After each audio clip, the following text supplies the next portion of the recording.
Hello दोस्तों, एक बार फिर से बहुत बहुत स्वागत है हमारे यूट्यूब चैनल अजय एजुकेशन पे। तो दोस्तों, आज हम करेंगे 90 प्रश्न जो हमारे साइंस का होगा।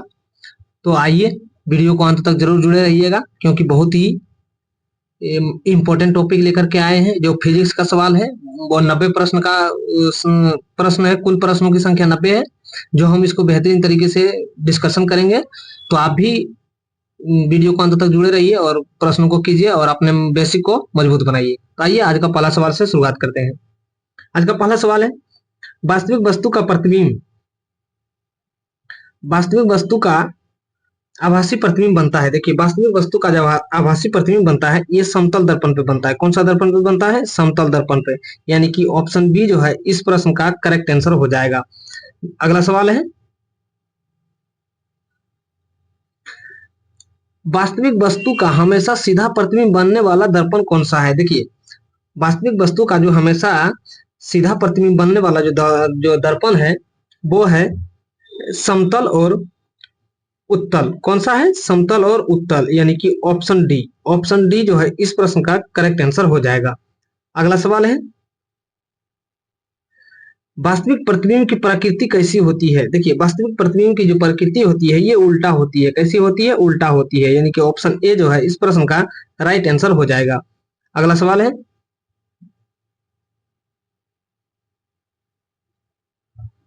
वस्तु से छोटा प्रतिबिंब बनता है। देखिए, वस्तु से जो छोटा प्रतिबिंब बनता है ये किस पे बनता है?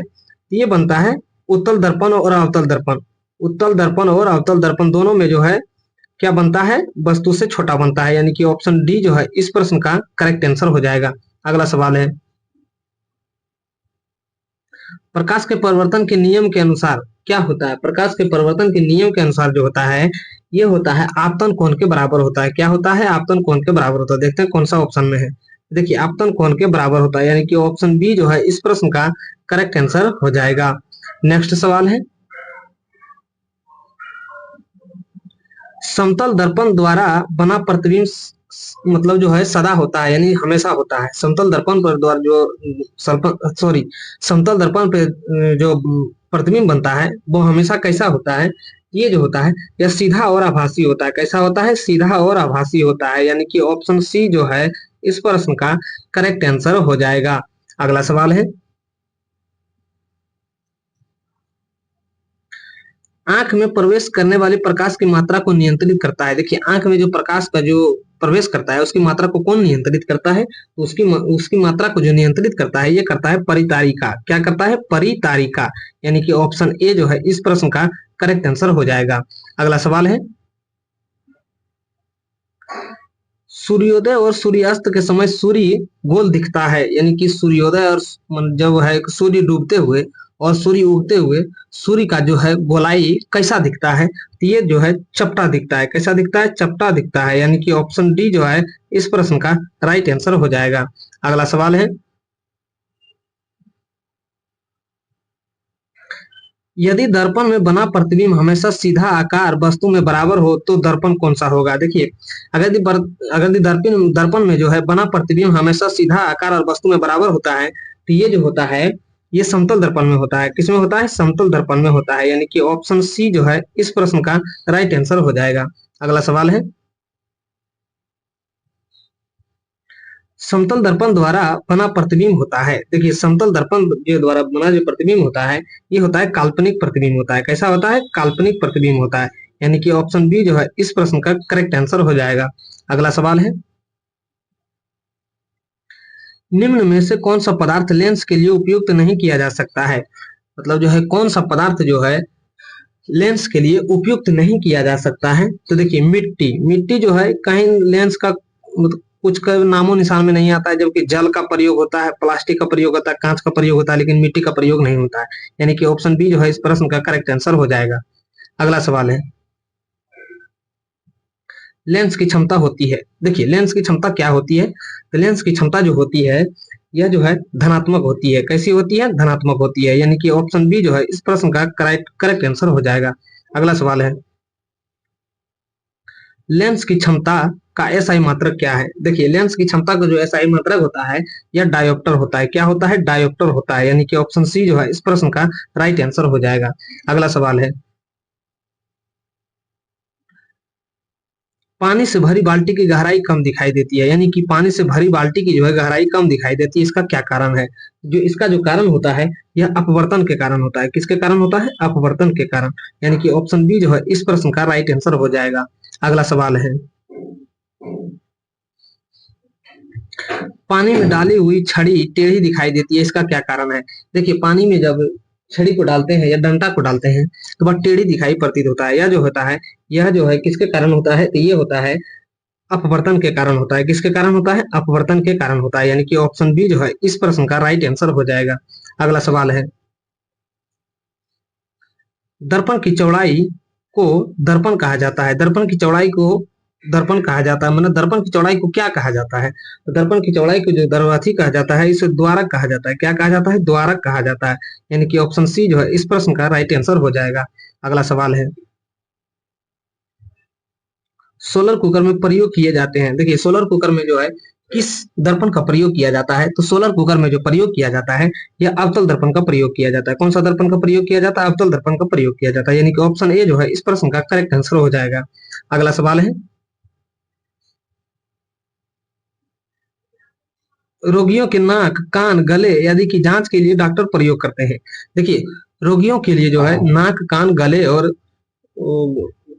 जो जांच के लिए जो प्रयोग करते हैं, यह जो है अवतल दर्पण का प्रयोग करता है। कौन सा दर्पण का करता है? अवतल दर्पण का प्रयोग किया जाता है। तो देखते हैं कौन सा ऑप्शन में है।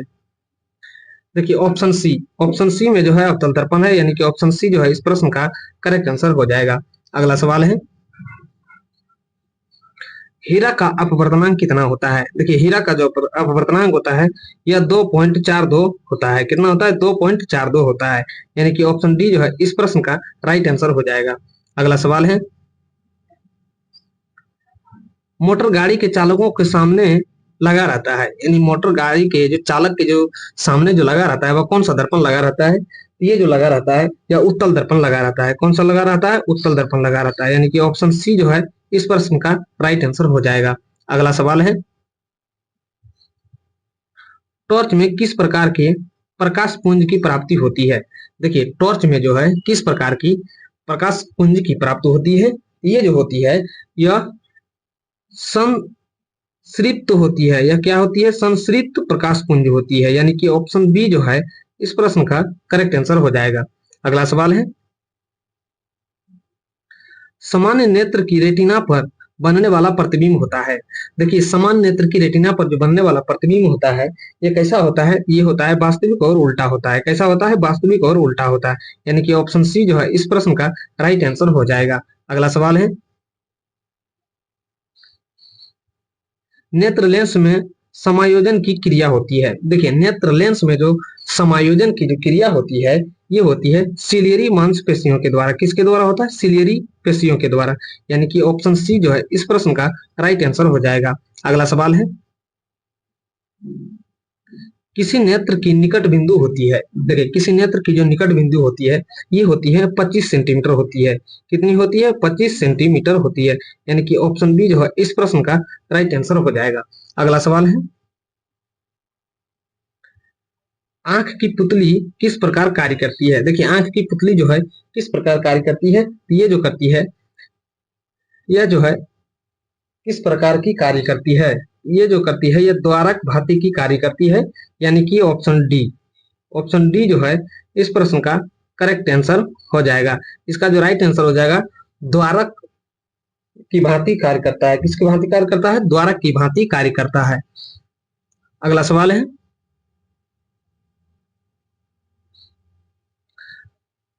सामान्य मानव नेत्र का दूर बिंदु होता है। देखिए, सामान्य मानव का जो है नेत्र बिंदु का जो दूरी दूरी होता है ये कितना होता है? ये होता है अनंत होता है। कितना होता है? अनंत होता है, यानी कि ऑप्शन बी जो है इस प्रश्न का राइट आंसर हो जाएगा। अगला सवाल है, सिनेमा के पर्दों पर किस प्रकार का प्रतिबिंब बनता है? देखिए, सिनेमा के पर्दों पर जो है जो प्रतिबिंब बनता है यह कैसा बनता है? तो ये वास्तविक बनता है। कैसा बनता है? वास्तविक प्रतिबिंब बनता है। तो देखते हैं कौन सा ऑप्शन में है वास्तविक प्रतिबिंब, कौन सा ऑप्शन में है। देखिए, ऑप्शन बी जो है इस प्रश्न का करेक्ट आंसर हो जाएगा, ऑप्शन बी। अगला सवाल है, कौन रंग जिसका खतरे का संलग्न का उपयोग होता है। देखिए कौन रंग है जिसका जो है खतरे के उपयोग में जो है मतलब प्रयोग किया जाता है, तो ये जो है लाल रंग है। लाल रंग जो है खतरे की निशानी का जो लाल रंग है, जो लाल रंग में जो प्रयोग खतरे की निशानी के लिए जो प्रयोग किया जाता है वो लाल रंग का प्रयोग किया जाता है। यानी कि ऑप्शन डी जो है इस प्रश्न का करेक्ट आंसर हो जाएगा। अगला सवाल है, किलोवाट घंटा का मात्रक है। देखिए किलोवाट घंटा किसका मात्रक है, तो देखिए किलोवाट जो घंटा का मात्रक है ये ऊर्जा का मात्रक है। किसका मात्रक है, ये ऊर्जा का मात्रक है। यानी कि ऑप्शन बी जो है इस प्रश्न का राइट आंसर हो जाएगा। अगला सवाल है,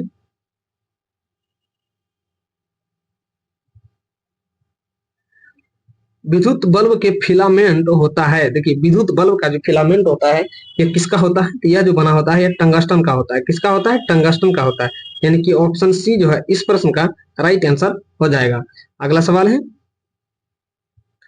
प्रतिरोधकता का प्रतिरोधकता का मात्रक है, यानी प्रतिरोधकता का मात्रक है। तो प्रतिरोधकता का जो मात्रक होता है ये ओम मीटर होता है। कौन सी मीटर होता है, ओम मीटर होता है। यानी कि ऑप्शन ए जो है इस प्रश्न का राइट आंसर हो जाएगा। अगला सवाल है, विद्युत धारा उत्पन्न करने की युक्ति को कहते हैं। देखिए विद्युत धारा जो उत्पन्न करने वाली जो युक्ति होती है ये जनित्र होती है। कौन सी होती है, जनित्र होती है। यानी कि ऑप्शन सी जो है इस प्रश्न का राइट आंसर हो जाएगा। अगला सवाल है, निकट दृष्टि दोष वाले व्यक्ति को चश्मे में लगा होता है। देखिए निकट दृष्टि दोष वाले जो व्यक्ति को जो चश्मे में लगा होता है वह कौन सा लेंस लगा होता है, तो ये लगा होता है अवतल लेंस लगा होता है। कौन सा लेंस लगा होता है, अवतल लेंस लगा होता है। यानी कि ऑप्शन बी जो है इस प्रश्न का राइट आंसर हो जाएगा। अगला सवाल है, दीर्घ दृष्टि दोष वाले व्यक्ति के चश्मे में लगा होता है। देखिए दीर्घ दृष्टि वाले जो व्यक्ति के जो चश्मे में लगा होता है ये लगा होता है उत्तल लेंस लगा होता है। कौन सा लगा लेंस लगा होता है, उत्तल लेंस। यानी कि ऑप्शन सी जो है इस प्रश्न का करेक्ट आंसर हो जाएगा। अगला सवाल है, तेज प्रकाश में पुतली का आकार कैसा होता है। देखिए तेज प्रकाश में जो पुतली का आकार जो होता है ये छोटा हो जाता है। कैसा हो जाता है, छोटा हो जाता है। यानी कि ऑप्शन बी जो है इस प्रश्न का राइट आंसर हो जाएगा। अगला सवाल है, तेज प्रकाश में पुतली का आकार कैसा होता है, तो ये छोटा होता है। ये रिपीटेड क्वेश्चन है। यानी कि ऑप्शन बी जो है इस प्रश्न का करेक्ट आंसर हो जाएगा। अगला सवाल, दूरदृष्टि दोष वाली आंखें साफ साफ देख सकती है। देखिए दूरदृष्टि दोष वाले जो व्यक्ति होते हैं वो उसकी आंखें जो है साफ साफ देख सकती है। यह जो है दूर की वस्तु को देख सकती है। कौन सी देख सकती है, दूर की वस्तु को देख सकती है, निकट की वस्तु को नहीं देख सकती है। यानी कि ऑप्शन सी जो है इस प्रश्न का करेक्ट आंसर हो जाएगा। अगला सवाल है, मानव नेत्र में जो बिंदु प्रकाश के लिए बिल्कुल सुग्राही नहीं रहता है उसे कहते हैं। देखिए मानव नेत्र में जो बिंदु प्रकाश के लिए बिल्कुल जो है सुग्राही नहीं रहता है उसे क्या कहते हैं, तो उसे जो हम लोग कहते हैं अंध बिंदु कहते हैं। क्या कहते हैं, अंध बिंदु कहते हैं। यानी कि ऑप्शन बी जो है इस प्रश्न का राइट आंसर हो जाएगा। अगला सवाल है, मानव नेत्र में होता है। देखिए मानव नेत्र में होता है, यानी मानव नेत्र में कौन सा लेंस होता है, तो मानव नेत्र में जो होता है यह उत्तल लेंस होता है। कौन सा लेंस, सॉरी कौन सा दर्पण होता है, उत्तल दर्पण होता है। यानी कि ऑप्शन बी जो है इस प्रश्न का राइट आंसर हो जाएगा। अगला सवाल है, उदय और अस्त के समय सूर्य दिखाई देता है। देखिए उदय और अस्त के समय जो है सूर्य जो है लाल दिखाई देता है। कैसा दिखाई देता है, लाल दिखाई देता है। यानी कि ऑप्शन ए जो है इस प्रश्न का राइट आंसर हो जाएगा। अगला सवाल है, वास्तविक सूर्यास्त और आभासी सूर्यास्त के बीच लगभग कितने समय का अंतर होता है। देखिए वास्तविक सूर्यास्त और आभासी सूर्यास्त के लगभग को दोनों के बीच का जो समय होता है ये होता है 2 मिनट का समय होता है। कितने मिनट का समय होता है, 2 मिनट का समय होता है। यानी कि ऑप्शन ए जो है इस प्रश्न का राइट आंसर हो जाएगा। अगला सवाल है, इंद्रधनुष किस प्रकार की स्पेक्ट्रम है। देखिए इंद्रधनुष जो है यह किस प्रकार की स्पेक्ट्रम है, यह जो है प्राकृतिक स्पेक्ट्रम है। कैसा स्पेक्ट्रम है, यह प्राकृतिक स्पेक्ट्रम है। यानी कि ऑप्शन ए जो है इस प्रश्न का राइट आंसर हो जाएगा। अगला सवाल है,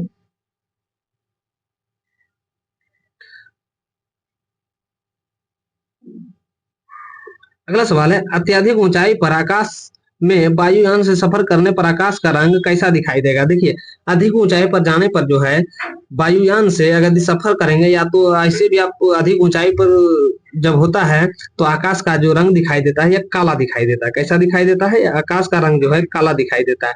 यानी कि ऑप्शन बी जो है इस प्रश्न का राइट आंसर हो जाएगा। अगला सवाल है, किसी वस्तु का प्रतिबिंब आंख के जिस भाग पर पड़ता है वह है, यानी कि जो वस्तु का प्रतिबिंब जो है मनुष्य के जो आंख के जिस भाग पर पड़ता है वह कौन सा भाग है? तो यह जो भाग है यह रेटिना है। कौन सा है? रेटिना है। यानी कि ऑप्शन बी जो है इस प्रश्न का करेक्ट आंसर हो जाएगा। नेक्स्ट सवाल है, चुंबकीय क्षेत्र का मात्रक क्या होता है? देखिए, चुंबकीय क्षेत्र का जो मात्रक होता है वह टेस्ला होता है। चुंबकीय क्षेत्र का जो मात्रक होता है वह टेस्ला होता है। तो देखते हैं कौन सा ऑप्शन में है टेस्ला। देखिए, ऑप्शन बी जो है इस प्रश्न का करेक्ट आंसर हो जाएगा। अगला सवाल है, डायनेमो में किस प्रकार की धारा प्राप्त होती है? देखिए, डायनेमो में जो धारा प्राप्त होती है यह दिष्ट धारा प्राप्त होती है। कौन सी धारा प्राप्त होती है? दिष्ट धारा प्राप्त होती है। यानी कि ऑप्शन ए जो है इस प्रश्न का राइट आंसर हो जाएगा। अगला सवाल है, व्यवसायिक मोटरों में किस प्रकार का चुंबक का उपयोग होता है? देखिए, व्यवसायिक मोटरों में जो है जो चुंबक का प्रयोग होता है ये होता है विद्युत चुंबक का प्रयोग होता है। किस चुंबक का प्रयोग होता है? विद्युत चुंबक का प्रयोग होता है व्यवसायिक मोटरों में। यानी कि ऑप्शन सी जो है इस प्रश्न का राइट आंसर हो जाएगा। अगला सवाल है, मानव के दो महत्वपूर्ण भाग है जिनमें चुंबकीय क्षेत्र उत्पन्न होना अनिवार्य है। तो जो मानव के जो दो भाग है जिसमें चुंबकीय क्षेत्र उत्पन्न होना जो अनिवार्य है वह कौन कौन से है? तो वह है हृदय और मस्तिष्क है। कौन सा है? हृदय और मस्तिष्क है। यानी कि ऑप्शन सी जो है इस प्रश्न का राइट आंसर हो जाएगा। ये दोस्तों ये बहुत ही महत्वपूर्ण प्रश्न है। हो सकता है ये आने वाले जो है हमारे करंट जो एग्जाम है एनटीपीसी इसमें पूछ सकता है, तो इसको आप बढ़िया तरीके से याद रखिएगा। अगला सवाल है,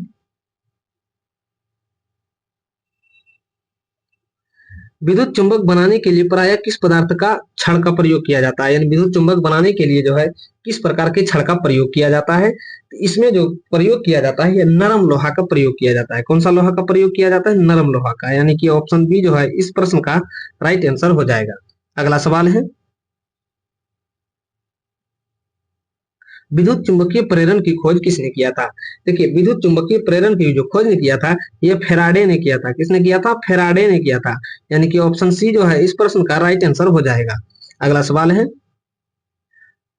नाभिकीय ऊर्जा प्राप्त करने हेतु आवश्यक है। देखिए, नाभिकीय ऊर्जा प्राप्त करने के लिए जो है हमें यूरेनियम की आवश्यकता होती है। किसकी आवश्यकता होती है? यूरेनियम की आवश्यकता होती है। यानी कि ऑप्शन सी जो है इस प्रश्न का करेक्ट आंसर हो जाएगा। अगला सवाल है, शारीरिक कार्यों के लिए किस प्रकार की ऊर्जा का उपयोग किया जाता है? देखिए, शारीरिक कार्य के लिए जो है हमारे ऊर्जा का जो मतलब शरीर का जो ऊर्जा का उपयोग होता है यह सौर ऊर्जा से किससे होता है? सौर ऊर्जा से होता है। यानी कि सूर्य से। यानी कि ऑप्शन सॉरी इसमें जो है सौर ऊर्जा नहीं होगा दोस्तों, इसमें जो होगा पेशीय ऊर्जा होगा। हमारा शरीर जो है ऊर्जा का जो प्रयोग करता है वह पेशीय ऊर्जा के तहत करता है। यानी कि ऑप्शन सी जो है इस प्रश्न का राइट आंसर हो जाएगा। अगला सवाल है, ऊर्जा के ऊर्जा के सभी रूप में अनंत स्रोत किसे माना जाता है? देखिए, ऊर्जा के सभी रूप में जो अनंत स्रोत जो माना जाता है ये सूर्य को माना जाता है। किसको माना जाता है? सूर्य को। यानी कि ऑप्शन डी जो है इस प्रश्न का राइट आंसर हो जाएगा। अगला सवाल है, इनमें से कौन नवीनीकरण ऊर्जा है? देखिए, इनमें से जो नवीनीकरण ऊर्जा है ये कौन सा है? तो ये सौर ऊर्जा है। सौर ऊर्जा है जो नवीनीकरण ऊर्जा है। यानी कि ऑप्शन बी जो है इस प्रश्न का राइट आंसर हो जाएगा। अगला सवाल है, पृथ्वी पर सौर ऊर्जा का सबसे विशाल स्रोत है। देखिए, पृथ्वी पर जो है सौर ऊर्जा का सबसे जो विशाल स्रोत है ये सूर्य है। ये सूर्य से जितना रोशनी होती है यही सबसे विशाल स्रोत है। यानी कि ऑप्शन ए जो है इस प्रश्न का करेक्ट आंसर हो जाएगा। अगला सवाल है, डेनमार्क को कहा जाता है। तो देखिए, डेनमार्क को जो कहा जाता है यह पवनों का देश कहा जाता है। डेनमार्क को पवनों का देश कहा जाता है। यानी कि ऑप्शन सी जो है इस प्रश्न का राइट आंसर हो जाएगा। अगला सवाल है, सौर सेल बनाने के लिए किस धातु का उपयोग किया जाता है? देखिए, सौर सेल बनाने के लिए जो जिस धातु का जो प्रयोग किया जाता है वह होता है सिलिकॉन। कौन सा होता है? सिलिकॉन। सिलिकॉन का जो है सौर सेल बनाने के लिए उपयोग किया जाता है। यानी कि ऑप्शन बी जो है इस प्रश्न का राइट आंसर हो जाएगा। अगला सवाल है, सौर सेल सौर ऊर्जा को किस ऊर्जा में रूपांतरित करते हैं? देखिए सौर सेल जो है सौर ऊर्जा को किस ऊर्जा में रूपांतरित करते हैं? ये जो करते हैं ये विद्युत ऊर्जा में रूपांतरित करते हैं, यानी कि ऑप्शन ए जो है इस प्रश्न का करेक्ट आंसर होने वाला है। अगला सवाल है, निम्न में से किसका उपयोग खाना बनाने वाले ईंधन के रूप में नहीं किया जाता है? देखिए किसका उपयोग जो है खाना बनाने वाले ईंधन के रूप में नहीं किया जाता है, ये जो होता है किसका उपयोग नहीं किया जाता है दोस्तों? तो ये जो है सीएनजी का जो उपयोग जो है खाना बनाने में नहीं किया जाता है। सीएनजी का उपयोग जो है मोटर कार यदि वाहनों के ईंधनों के रूप में किया जाता है, यानी कि ऑप्शन सी जो है इस प्रश्न का राइट आंसर हो जाएगा। अगला सवाल है,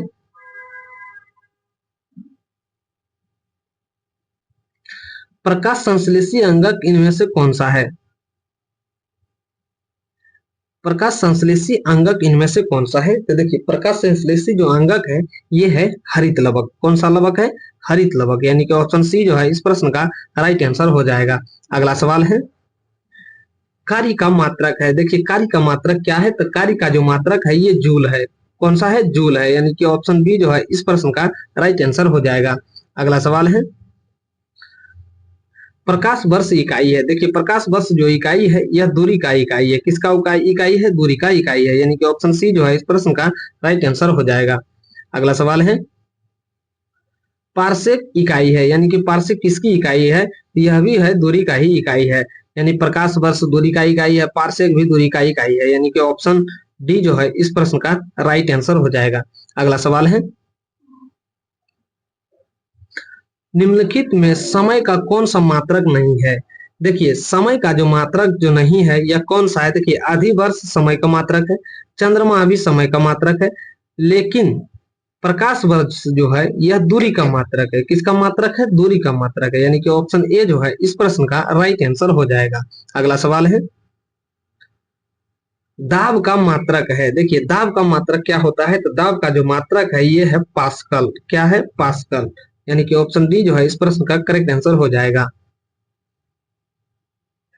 अगला सवाल है, ज्योति तीव्रता का मात्रक है। देखिए ज्योति तीव्रता का जो मात्रक होता है वो क्या है? तो ज्योति तीव्रता का जो मात्रक है यह केंडला है। कौन सा है? केंडला है, यानी कि ऑप्शन बी जो है इस प्रश्न का राइट आंसर हो जाएगा। अगला सवाल है, मात्रकों की अंतरराष्ट्रीय पद्धति कब लागू की गई? देखिए मात्रकों की जो अंतरराष्ट्रीय पद्धति जो लागू की गई थी यह 1971 में लागू किया गया था। देखते हैं कौन सा ऑप्शन में है। देखिए ऑप्शन बी जो है इस प्रश्न का करेक्ट आंसर हो जाएगा। अगला सवाल है,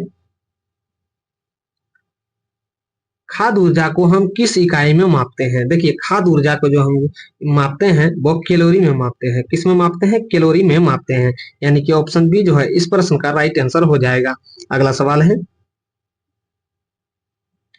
विद्युत मात्रा की इकाई क्या है? देखिए विद्युत मात्रा की जो इकाई है ये क्या है? यह एम्पियर है। विद्युत मात्रा को जो है एम्पियर में मापा जाता है, यानी कि ऑप्शन सी जो है इस प्रश्न का राइट आंसर हो जाएगा।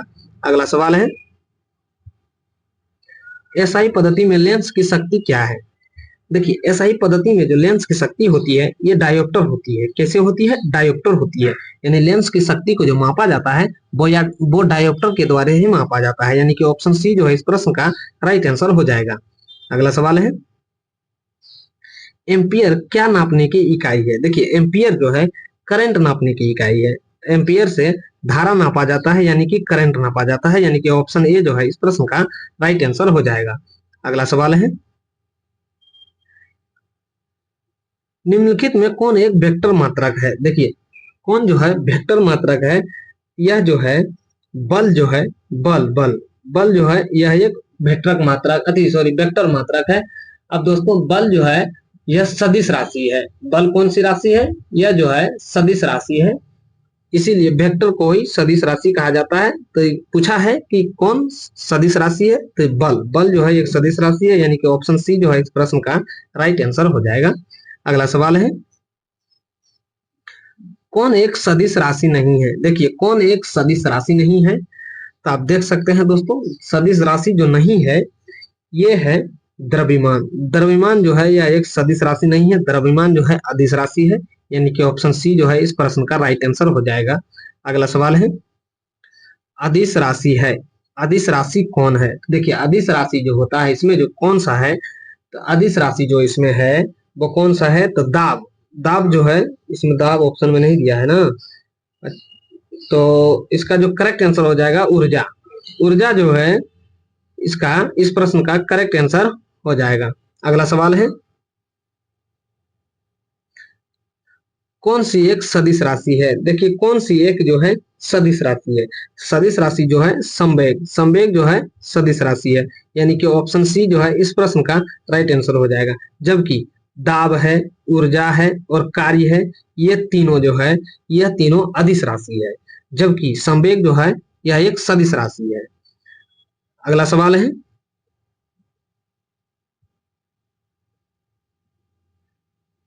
पदार्थ के संवेग और वेग के अनुपात की कौन सी भौतिक राशि प्राप्त की जाती है? यानी पदार्थ के संवेग और वेग के अनुपात से कौन सी भौतिक राशि प्राप्त की जा सकती है? तो इससे जो है द्रव्यमान प्राप्त की जा सकती है। क्या प्राप्त की जा सकती है? द्रव्यमान, यानी कि ऑप्शन बी जो है इस प्रश्न का करेक्ट आंसर हो जाएगा। अगला सवाल है, रॉकेट किस सिद्धांत पर कार्य करता है? देखिए रॉकेट जो है यह संवेग संरक्षण के सिद्धांत पर कार्य करता है। किस सिद्धांत पर कार्य करता है? तो संवेग संरक्षण के सिद्धांत पर, यानी कि ऑप्शन सी जो है इस प्रश्न का राइट आंसर हो जाएगा। अगला सवाल है, गुरुत्वाकर्षण के सार्वभौमिक नियम को प्रतिपादन किसने किया था? देखिए गुरुत्वाकर्षण के सार्वभौमिक नियम का जो प्रतिपादन किया था यह न्यूटन ने किया था, आइजैक न्यूटन ने किया था, यानी कि ऑप्शन बी जो है इस प्रश्न का राइट आंसर हो जाएगा।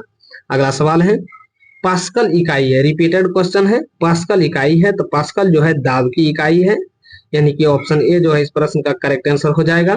अगला सवाल है, क्यूसेक से क्या मापा जाता है? देखिए क्यूसेक से जो है क्या मापा जाता है, तो क्यूसेक से जो है जल की बहाव को मापा जाता है। क्या मापा जाता है? जल की बहाव को, यानी कि ऑप्शन ए जो है इस प्रश्न का राइट आंसर हो जाएगा। अगला सवाल है, सबसे अधिक प्रतिष्ठा किसका होता है? यानी कि सब निम्नलिखित में जो है कौन सबसे अधिक प्रतिष्ठा है?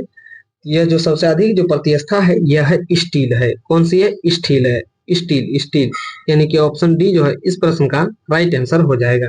अगला सवाल है, वह कौन सा बल है जिसके कारण पिंड धरती के केंद्र की ओर खींचा चला जाता है? देखिए वह कौन सा बल है जिसके कारण पिंड धरती के केंद्र की ओर खींचा चला जाता है? ये है गुरुत्वाकर्षण बल। कौन सा बल है? गुरुत्वाकर्षण बल, यानी कि ऑप्शन सी जो है इस प्रश्न का राइट आंसर हो जाएगा। अगला सवाल है, पृथ्वी के गुरुत्वाकर्षण का कितना भाग चंद्रमा के गुरुत्वाकर्षण के सबसे नजदीक है? यानी पृथ्वी का जो है गुरुत्वाकर्षण जो है चंद्रमा के गुरुत्वाकर्षण के लगभग जो है 1/6 भाग के बराबर है। 1/6 भाग के नजदीक है, सॉरी बराबर नहीं है, नजदीक है, यानी कि ऑप्शन सी जो है इस प्रश्न का करेक्ट आंसर हो जाएगा। अगला सवाल है, आर्किमिडीज के नियम निम्नलिखित में से किससे संबंधित है? देखिए आर्किमिडीज का जो है नियम जो संबंधित है यह प्लवन के नियम से संबंधित है। कौन से नियम से संबंधित है? प्लवन के नियम से, यानी कि ऑप्शन सी जो है इस प्रश्न का राइट आंसर हो जाएगा। अगला सवाल है, श्यानता की इकाई है। देखिए श्यानता की जो इकाई होती है ये पाइज होती है। क्या होती है? पाइज होती है, यानी कि ऑप्शन ए जो है इस प्रश्न का करेक्ट आंसर हो जाएगा। अगला सवाल है, दूध से क्रीम निकालने में कौन सा बल लगता है? देखिए दूध से क्रीम निकालने में जो है हमें अपकेंद्रीय बल लगता है। कौन सा बल लगता है? ये जो लगता है अपकेंद्रीय बल लगता है, यानी कि ऑप्शन सी जो है इस प्रश्न का करेक्ट आंसर हो जाएगा। अगला सवाल है, चाबी से भरी घड़ी में कौन सी ऊर्जा होती है? देखिए चाबी से जो भरी जो है घड़ी में जो ऊर्जा होती है इसमें स्थितिज ऊर्जा होती है। कौन सी ऊर्जा होती है? स्थितिज ऊर्जा होती है, यानी कि ऑप्शन ए जो है इस प्रश्न का करेक्ट आंसर हो जाएगा। अगला सवाल है, सूर्य की ऊर्जा उत्पन्न होती है। देखिए सूर्य की जो ऊर्जा उत्पन्न होती है यह होती है नाभिकीय संलयन के द्वारा। किसके द्वारा होती है? नाभिकीय संलयन के द्वारा होती है, यानी कि ऑप्शन डी जो है इस प्रश्न का राइट आंसर हो जाएगा। अगला सवाल है, वायुमंडल में बादलों का तैरने का कारण है, यानी कि वायुमंडल में जो बादल तैरते हैं किसके कारण मतलब तैरते हैं? यह जो है घनत्व के कारण तैरते हैं। किसके कारण तैरते हैं? घनत्व के कारण तैरते हैं, यानी कि ऑप्शन बी जो है इस प्रश्न का राइट आंसर हो जाएगा। अगला सवाल है, यानी कि आज का लास्ट सवाल है, इस सेशन का लास्ट सवाल है, इस वीडियो का लास्ट सवाल है। सवाल है, वस्तु की मात्रा बदलने पर क्या परिवर्तित रहता है? तो देखिए, वस्तु की मात्रा को जो बदलने पर जो परिवर्तित रहता है, यह जो है घनत्व जो है अपरिवर्तित रहता है। कौन सा रहता है? घनत्व अपरिवर्तित रहता है, यानी कि ऑप्शन बी जो है इस प्रश्न का करेक्ट आंसर हो जाएगा। तो दोस्तों, हमने किए हैं फिजिक्स, यानी कि साइंस का चैप्टर का जो फिजिक्स है, फिजिक्स से हमने 90 मोस्ट इंपोर्टेंट क्वेश्चन का डिस्कशन किए हैं। तो मुझे उम्मीद होगा कि आप लोग बढ़िया तरीके से किए होंगे, और जो भी इस वीडियो को देख रहे हैं, आप एक बार जरूर बताइएगा कि आपका 90 में कितना स्कोर आया है। कमेंट बॉक्स में जरूर लिख के बताइएगा। फिर मिलते हैं नेक्स्ट वीडियो में नेक्स्ट टॉपिक के साथ। तब तक के लिए धन्यवाद।